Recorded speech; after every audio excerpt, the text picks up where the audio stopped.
kita benar rasakan kasih Tuhan again and again. Jesus, karena begitu besar kasih Tuhan buat setiap kita. Mari kita menyembah Tuhan. Come on, it's Jesus Lord.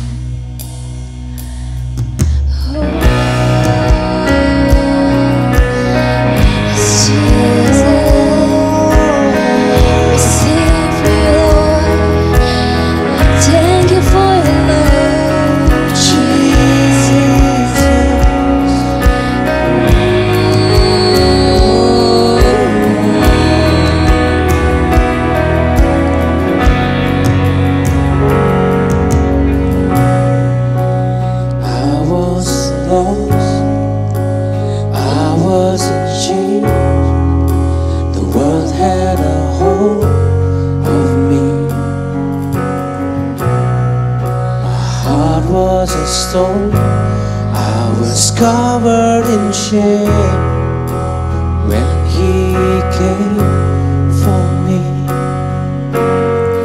I couldn't run from His presence. I couldn't run from His arms. Jesus, He loves me.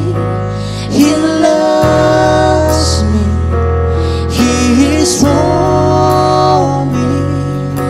Jesus, how can it be? He loves me. He is for me.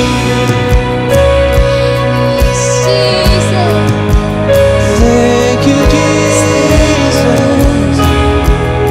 Sing it.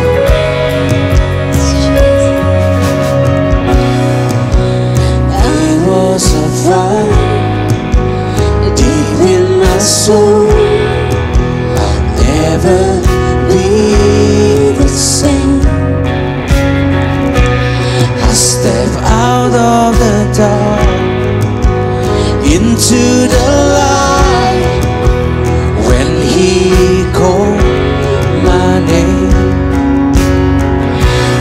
Couldn't run from His presence. I couldn't run from His. Come on, sing. I couldn't run from His presence. Jesus, I couldn't run from His arms. Jesus, He loves me. He loves me. He is for me. Jesus, how can it be? He loves me. He is for me. Go see, He holds the stars and He holds my heart with healing hands that bears the scars. The rugged cross where He died for me, my only hope, my everything.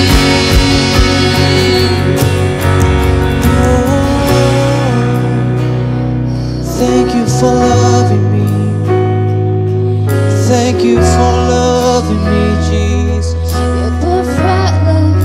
We thank you for the cross. We thank you for your cross, Jesus.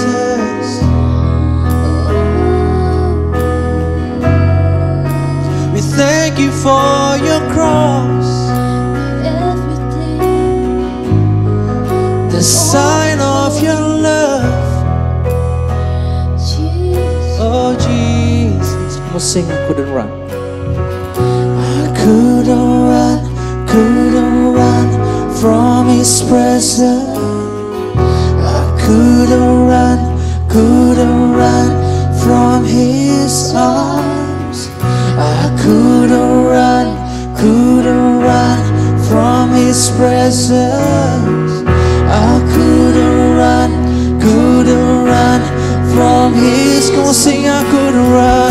I couldn't run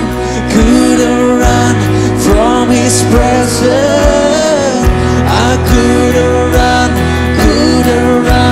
You hold my arm. I couldn't run from His presence. I couldn't run from His arms. Jesus, He loves me. He loves me. He's for me. Jesus, how can it be? He loves me. He's for me. Oh, Jesus, thank you for loving me. Oh, He's for me. Jesus, how can it be? He loves me. He's for me.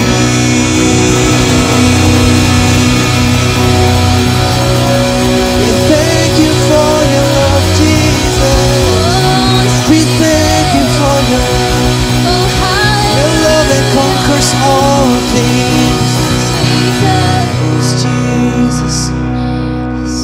Karena begitu besar kasih Allah akan dunia ini, sehingga Ia mengaruniakan anaknya yang tunggal buat kita, supaya semua orang yang percaya tidak binasa, tapi beroleh hidup yang kekal.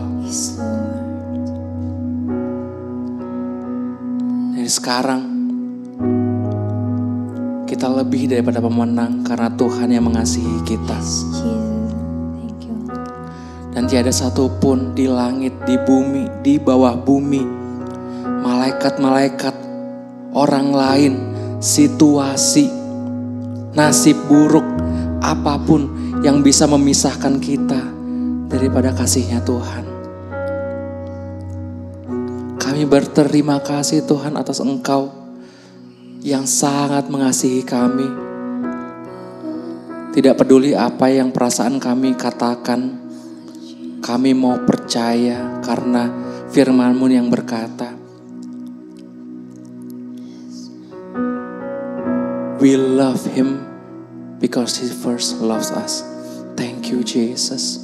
Thank you Jesus. Biar benar Tuhan, kami setiap hari benar-benar merasakan, bukan cuma tahu kasih Tuhan yang begitu besar buat kami. Thank you Jesus, Engkau yang berperkara ke dalam hati kami masing-masing Tuhan. Biar nyanyian ini Tuhan menjadi kesenangan bagi Engkau Tuhan Yesus. Thank you Jesus. Kami berdoa, kami mengucap syukur. Setiap orang percaya sama-sama katakan amin.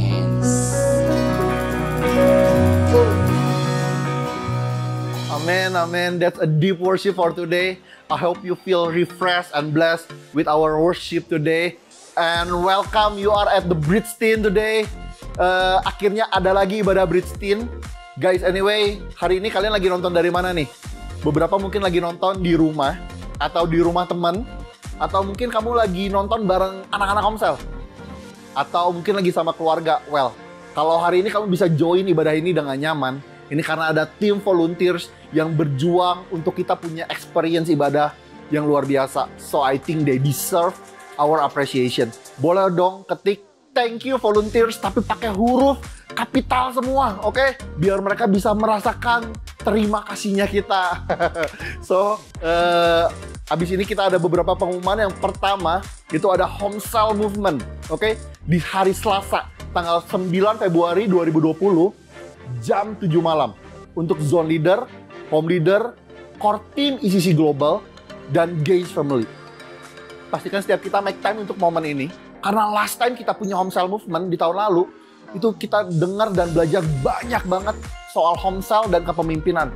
Ditambah kita banyak dengar cerita, bahkan kita bisa lihat orang-orangnya yang mereka lakukan hal yang besar untuk Tuhan di Homesal mereka. So, please don't miss it. Yang kedua, sama pentingnya, bahkan ini kita excited banget untuk menyambut ini adalah Global Encounter Class.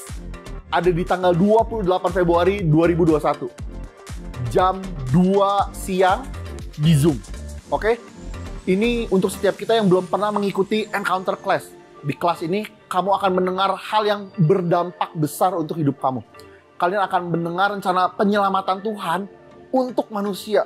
Dan banyak hal bagus lainnya. Believe me, this class will be awesome. Oke? Ini pengumuman penting buat kita. Oke? Jadi pastikan catat dan daftarkan diri kalian. Oke?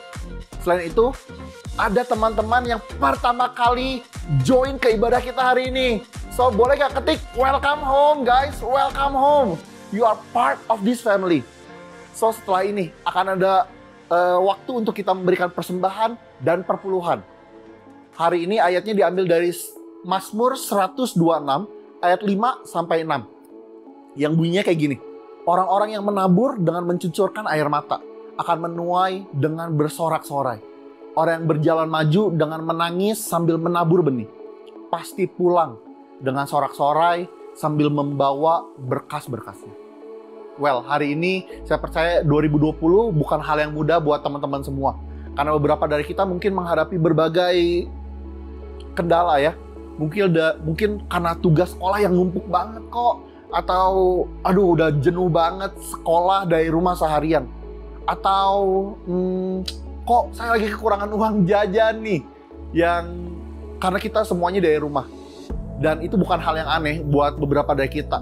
Yang mungkin bahkan beberapa dari kita juga kekurangan uang untuk beli kuota karena kita melakukan semuanya dari rumah dan pakai internet. Tapi hari ini, even di tengah banyak kesulitannya teman-teman, Koko mau bilang bahwa setiap kita harus setia untuk menabur dan mengembalikan perpuluhan.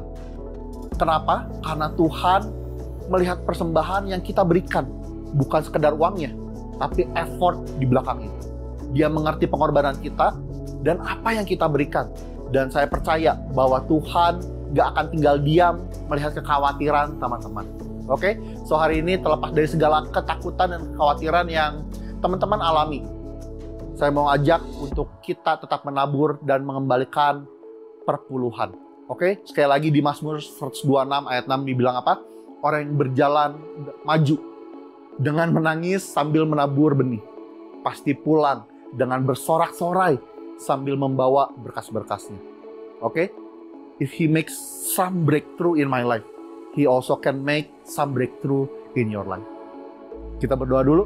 Kami mengucap syukur untuk hari ini kalau kami masih bisa menabur, memberikan persembahan dan mengembalikan perpuluhan. Karena kami tahu Tuhan yang kami sembah gak akan diam melihat kekhawatiran kami. Thank you Lord. Ini yang terbaik dari kami memberikan untuk Tuhan. In Jesus name we pray. And everybody say amen. Amen. So hari-hari ini teman-teman bisa mentransferkan persembahan teman-teman ke nomor rekening yang hari ini muncul di layar untuk ICC Bandung, Jakarta, dan Sydney. Dan akan ada juga barcode yang muncul di layar teman-teman untuk teman-teman bisa memberinya dengan lebih mudah. Well, hari ini kita akan dengar firman Tuhan yang pasti berdampak banget. Dan preacher hari ini adalah seorang executive pastor untuk ICC Global, preacher nasional, and a great leader. Please welcome Pastor Victor Waang.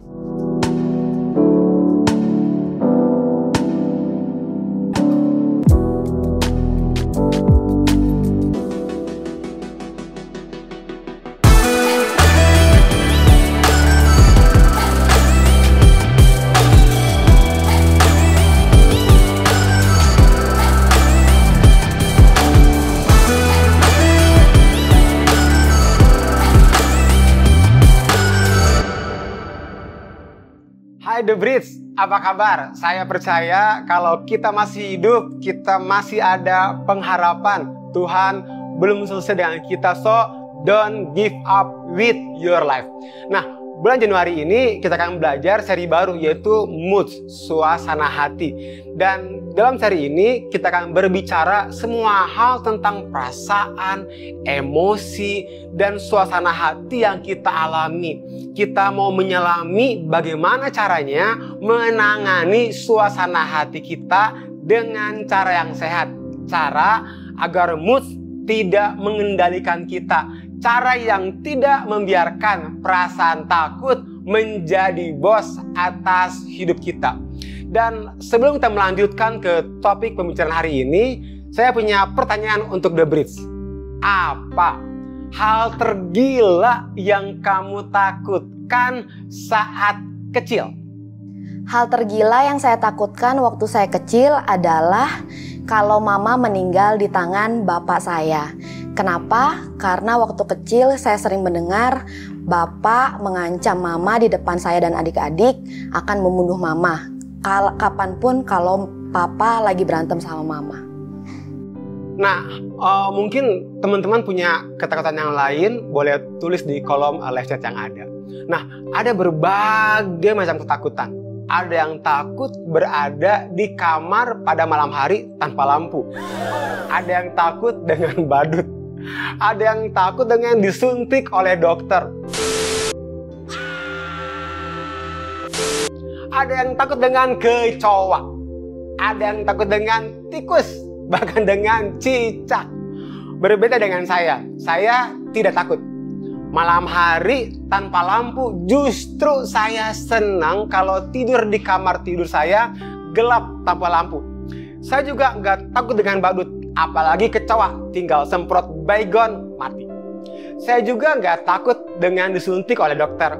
Ada sedikit sakit ya, tapi nggak takut. Tetapi saya memiliki hal lain yang saya takuti ketika saya masih kecil. Nah, saya kecil dan tumbuh dewasa di Sekeloa. Dan waktu saya kecil, setiap kali panen padi selesai, maka banyak dari kita yang turun ke sawah untuk namanya ini, ngurek belut. Itu artinya gini, mancing belut. Dan hari itu ketika saya lagi ngurek belut, saya kehabisan umpan. Umpannya adalah cacing. Jadi saya minta ke orang sebelah saya, waktu dia kasih cacing, saya kaget, takut untuk mengambil cacingnya, karena waktu dia kasih cacing, itu cacing terbesar yang pernah saya lihat hari itu. Itu kayak bukan cacing, tapi kayak anak ular panjang. Saya langsung lari pulang ke rumah hari itu karena ketakutan, padahal cacingnya nggak ngejar saya juga, careless. Nah, kita semua mungkin takut pada beberapa hal saat kita kecil. Saat kita beranjak dewasa, kita tahu hal tidak begitu menakutkan. Hal-hal tadi nggak begitu menakutkan. Tapi sekarang kita sudah sedikit lebih dewasa. Saya pikir kita semua mungkin memikirkan hal baru. Hal yang lebih besar, hal yang lebih serius yang mungkin kita takutkan. Dan itulah yang akan kita bicarakan hari ini. Perasaan di balik hal-hal yang kita takuti, yaitu ketakutan itu sendiri. Karena sebenarnya kita semua tahu bagaimana rasanya merasa ketakutan. Kita semua tahu bagaimana rasanya takut akan sesuatu. Beberapa ketakutan kita adalah hal yang umum. Hal-hal seperti berbicara di depan umum, atau mulai berkenalan dengan teman baru, atau ular, atau laba-laba. Saya yakin beberapa dari kita di sini hari ini memiliki seenggaknya salah satu dari ketakutan itu. Tetapi beberapa dari kita mungkin memiliki beberapa ketakutan yang unik dan tidak biasa. Nah, beberapa ahli mencoba mendefinisikan beberapa kelompok ketakutan, fobia akan sesuatu. Ada namanya nomofobia. Takut kalau hidup dia itu enggak megang handphone. Ada yang namanya ini xanthofobia. Takut dengan warna kuning. Ada yang namanya globofobia. Takut dengan balon. Ada yang namanya epebifobia. Takut dengan anak muda. Ya elah. Ada yang namanya ini ompafobia. Takut dengan belly buttons. Ada yang namanya gini, pogonofobia. Lucu banget nih, takut dengan janggut. Nah, saya punya janggut, jadi mungkin kalau saudara ada yang pogonofobia, saudara takut dengan saya. Ada yang pupafobia, takut dengan boneka. Ini yang lucu. Ada yang takut dengan nih, turophobia, takut dengan keju. Padahal saya suka keju. Ada yang namanya ini, alektorophobia, takut dengan ayam. Jadi dia mungkin nggak bisa makan Kentucky Fried Chicken. Ada yang namanya gini, ombrophobia, ombro, yaitu takut dengan hujan. Oke, itu adalah beberapa ketakutan yang benar-benar menarik. Saya nggak tahu bahwa beberapa orang takut dengan warna kuning. Saya lagi pikir, kalau dia takut dengan warna kuning, gimana kalau dia lagi BAB ya? Nggak bercanda. Oke, saya baru tahu ada orang yang takut dengan hujan dan macam-macam. Terlepas dari apa yang kita takuti, kita semua memiliki kesamaan. Kita semua mengalami ketakutan di beberapa hal dalam hidup kita. Bagi sebagian dari kalian, ketakutan adalah masalah yang sangat besar. Hal-hal yang kamu takuti, beberapa dari kalian memikirkan itu cukup sering. Bahkan mungkin itu satu-satunya hal yang kamu pikirkan. Tetapi bagi yang lain, kalian mungkin nggak pernah memikirkan sesuatu yang kalian takutkan. Tentu, kalian mungkin khawatir tentang beberapa hal dalam hidup. Tetapi begitu ketakutan merayap masuk, kamu hanya mengacuhkan. Enggak peduli bagaimana kamu mengelola rasa takut. Yang menarik adalah bahwa imajinasi kita tampaknya memainkan peran besar dalam mengalami rasa takut. Tanpa kita sadar, dalam imajinasi kita menjadi sutradaranya dan kita juga menjadi pemeran utamanya. Hal-hal yang biasanya paling kita takutkan adalah hal-hal yang kita bayangkan mungkin terjadi pada kita. Apa yang orang bicarakan tentang kita, hal yang tidak bisa kita kendalikan, atau hal yang nggak disangka-sangka yang buruk datang, atau sesuatu yang kita nggak tahu bagaimana menangani jika hal itu terjadi. Hal-hal yang hanya bisa kita bayangkan di dalam imajinasi kita. Dan ketika kita membiarkan rasa takut mengambil alih pikiran kita dan menguasai pikiran kita, itu menuntun imajinasi kita ke jalan yang gak ada ujungnya. Dengan sebuah pertanyaan, bagaimana jika gini? Atau bagaimana jika gitu? Bagaimana jika saya gak pernah punya teman yang klop dengan saya? Bagaimana jika orang tua saya bercerai? Bagaimana jika saya gak bertumbuh tinggi? Bagaimana jika adik saya sakit corona? Bagaimana jika saya putus dengan pacar? Bagaimana jika Tuhan itu nggak ada, nggak real? Bagaimana kalau tahun ini saya nggak naik kelas? Bagaimana kalau saya harus pindah kota? Bagaimana kalau saya gagal? Bagaimana jika ayah saya bangkrut, kehilangan pekerjaan? Bagaimana kalau keadaan saya makin buruk? Bagaimana jika jerawat saya nggak pernah hilang, bahkan semakin membesar? Lihat, maksud saya, rasa takut membawa kita ke jalan kekhawatiran yang nggak berujung. Seperti kita masuk ke dalam sumur yang tanpa dasar. Ini membuat imajinasi kita tentang hal-hal yang tidak pasti atau hal yang tidak kita harapkan terjadi. Ketakutan mengambil alih pemikiran kita.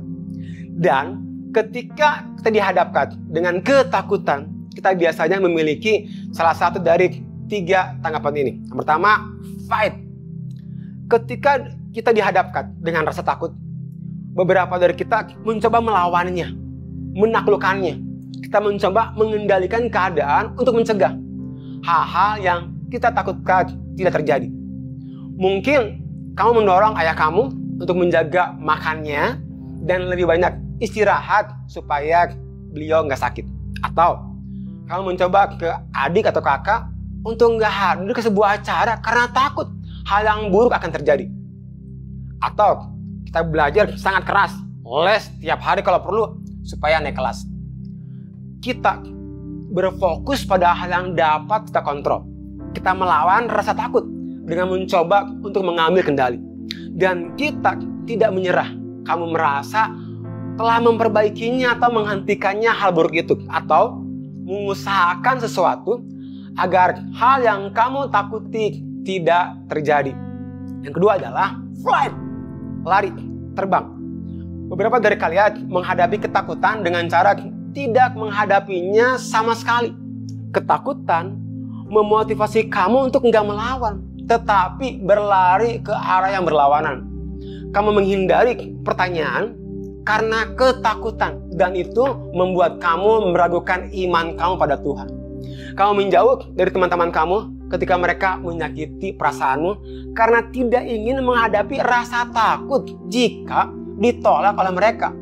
Kamu nggak takut mendapatkan peran utama dalam drama, sehingga kamu nggak ikut audisi.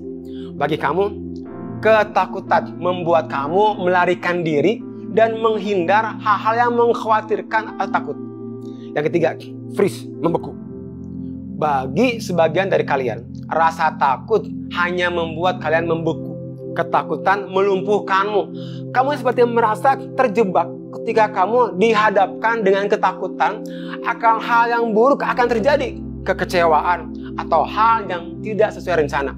Kamu merasa tidak mampu melewatinya. Kamu nggak dapat melakukan apapun selain bersembunyi, menutup matamu, dan diam sampai hal yang menakutkan itu terjadi. Ini faktanya. Ketakutan itu alami. Dan rasa takut itu nyata. Kita semua mengalami, nggak peduli berapa usia kita. Dan saya di sini bukan untuk ngasih tahu kamu untuk tidak takut. Karena sejujurnya, ada banyak hal yang harus ditakuti. Rasa takut dapat sangat berguna. Karena rasa takut membuat kita menghindari atau berhati-hati pada hal-hal yang dapat menyakiti kita. Masalahnya adalah ketika ketakutan mengambil alih. Ketika ketakutan menjadi bos dari tindakan, pikiran, dan kehidupan kita. Saat itulah kita perlu mencari bagaimana caranya untuk menghadapinya. Ini yang menarik.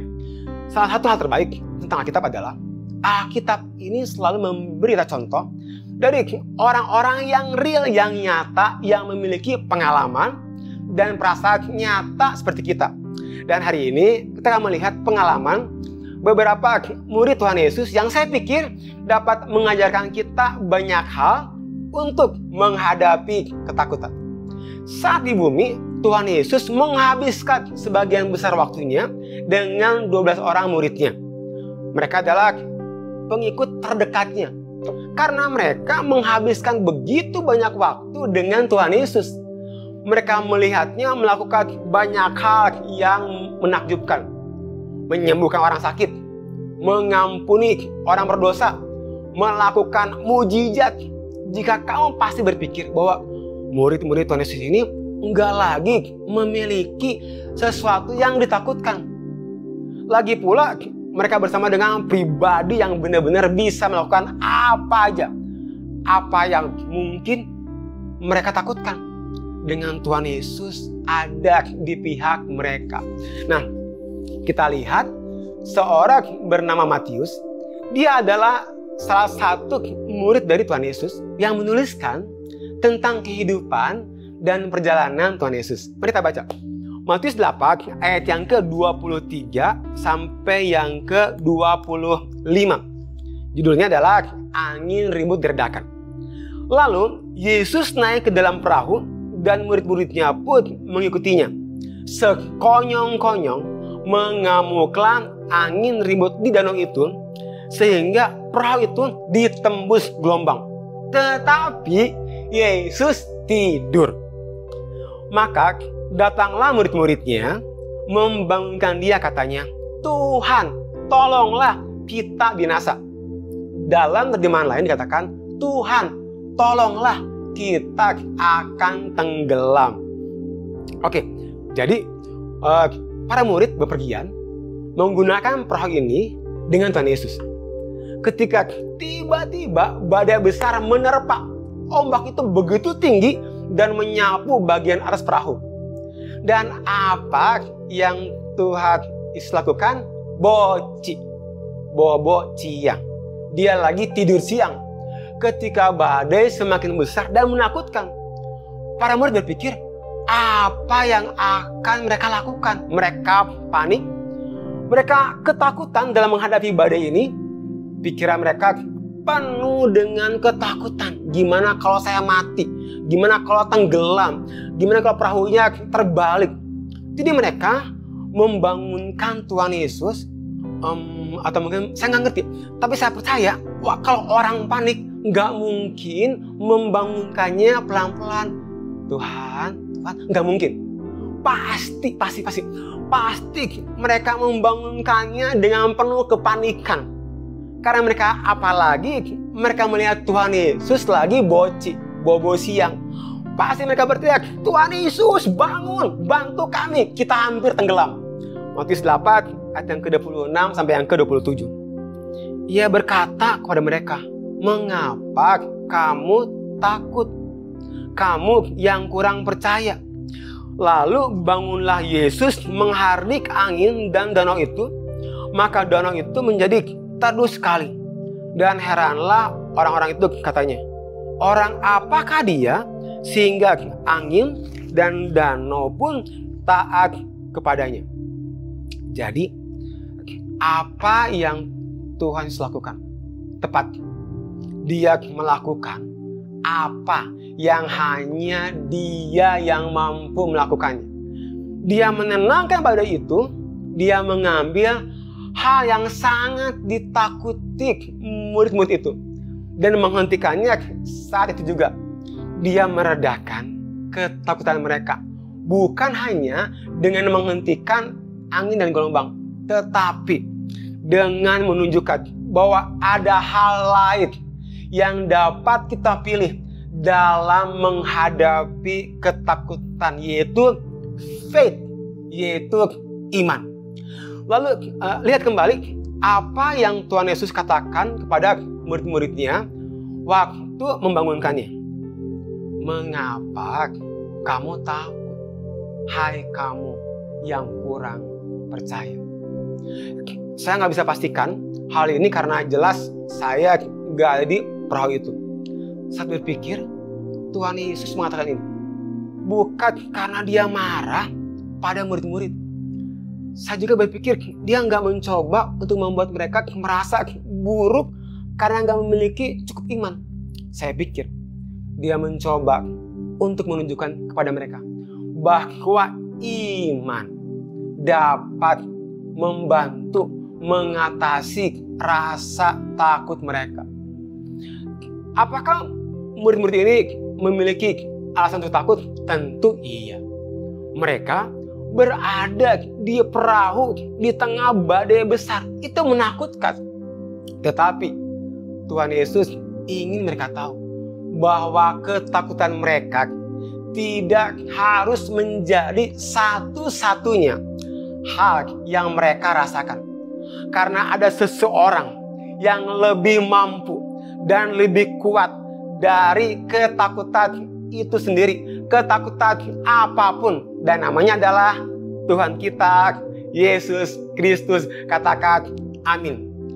Meskipun kita mungkin secara fisik tidak menghadapi badai seperti di danau tadi, namun kadang kita merasa takut sama seperti kita ada di dalam badai kehidupan.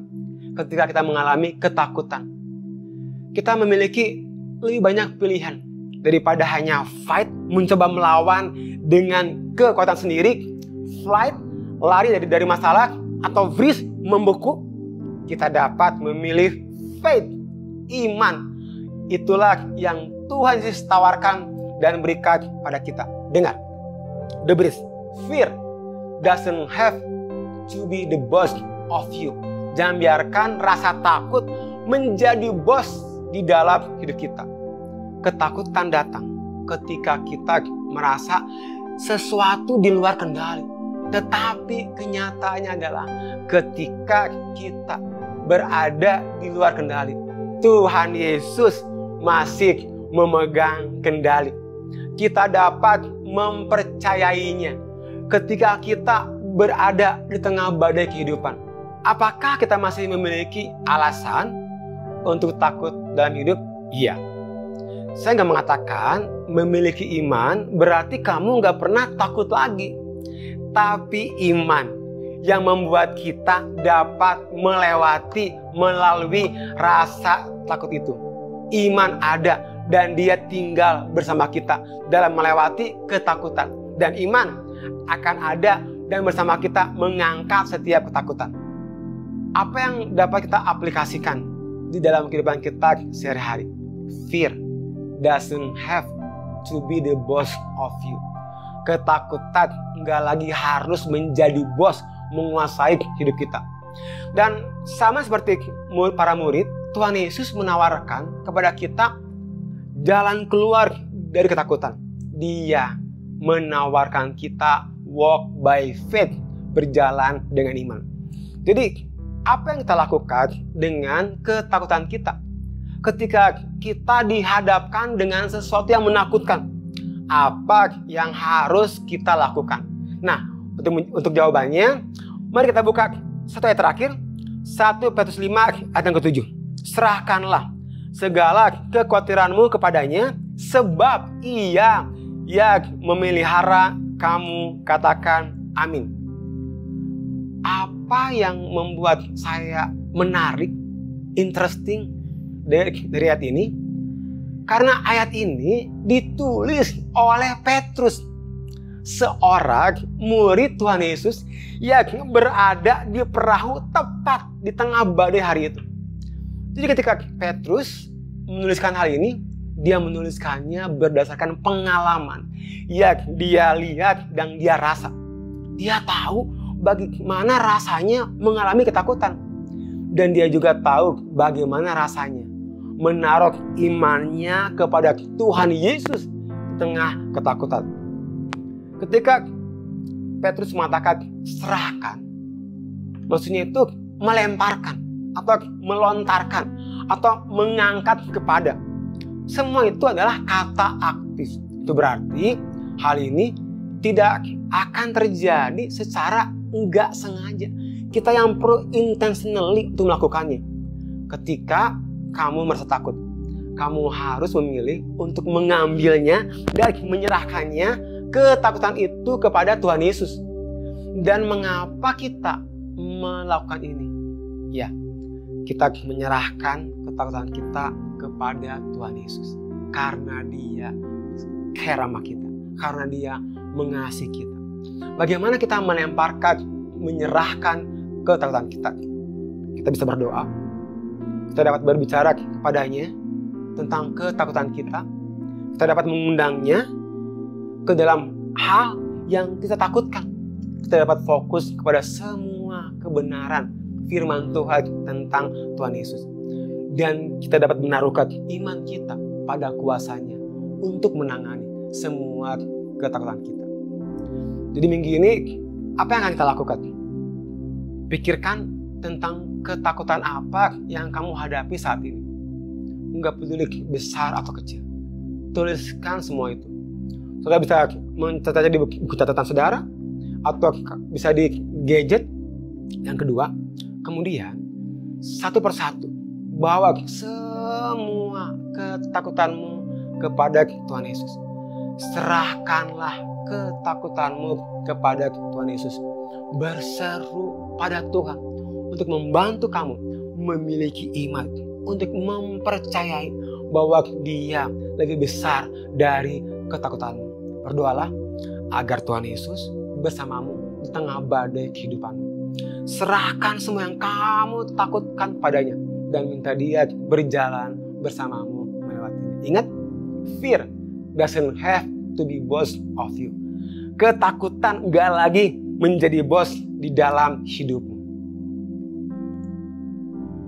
Mungkin kamu perlu sedikit bantuan untuk bicara atau bahkan mengidentifikasikan apa yang sedang kamu takutkan. Mungkin kamu membutuhkan seseorang untuk mendorongmu mempercayai Tuhan Yesus pada saat kamu merasa takut. Nah, kabar baiknya adalah ada home leader yang luar biasa. Mereka akan membantu kamu untuk berjalan melewati keadaan, situasi yang sedang kamu hadapi. Dan mereka ada untuk mengingatkan bahwa jika keadaan gak membaik, kamu tetap dapat berjalan melewati situasi yang ada. Dengan percaya, iman kita kepada Tuhan Yesus, Dia berkuasa lebih besar dari ketakutanmu. Jadi minggu ini, saat kamu menghadiri homeschool minggu ini, saya ingin kamu ngomong gini, sharing bagaimana kamu bisa meresponi rasa takut yang ada di dalam hidup kamu.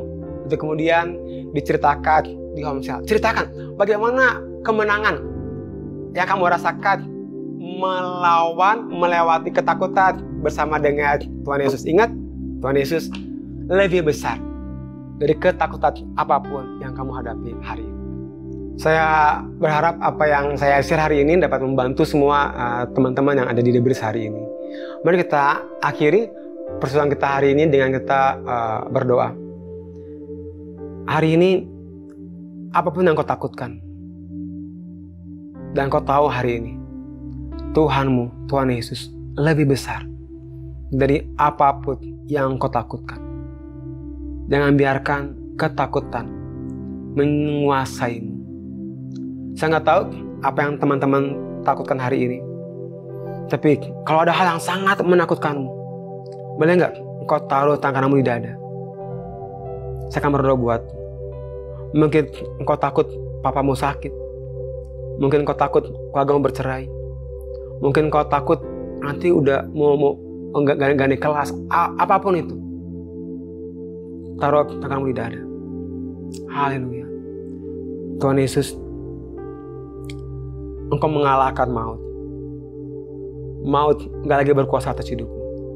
Mari berkuasa buat setiap anak-anak The Bridge hari ini yang menaruhkan tangannya di dada. Biar mulai hari ini ketakutan gak lagi bos dalam hidup mereka, tapi Engkau menjadi Tuhan penguasa buat hidup mereka. Haleluya. Mari angkat kedua tangan saudara. Aku berdoa engkau berjalan dengan iman dan pengharapan kepada Tuhan. Apapun yang kau lakukan, Tuhan Yesus buat berhasil. Karena engkau berjalan dalam iman dan pengharapan. Dan penyertaan Tuhan, perlindungan Tuhan menyertaimu sekarang sampai Maranatha. Tuhan Yesus datang kedua kalinya. Dalam nama Tuhan Yesus kami bisa berdoa. Dan setiap yang percaya di dalam namanya berkata, amin.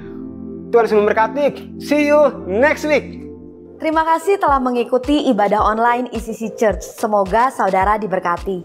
Kami percaya bahwa gereja adalah keluarga. Karena itu, bagi saudara yang baru pertama kali bergabung di ibadah online ECC, kami mengundang saudara untuk masuk ke Newcomers Lounge dengan cara mengklik tombol yang tersedia di pojok kanan atas video ini.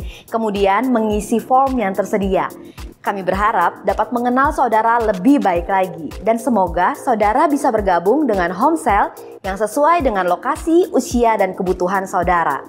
Di sana, saudara juga dapat memperoleh informasi mengenai komunitas-komunitas lain yang ada di ECC, seperti komunitas sepeda bersama Pastor Nala, jalan sehat bersama Pastor Victor, dance di BDA, futsal, badminton, basket, dan masih banyak lagi. Sekali lagi kami ucapkan selamat datang di keluarga besar ECC. Always remember, stay healthy, keep connecting, and see you next week.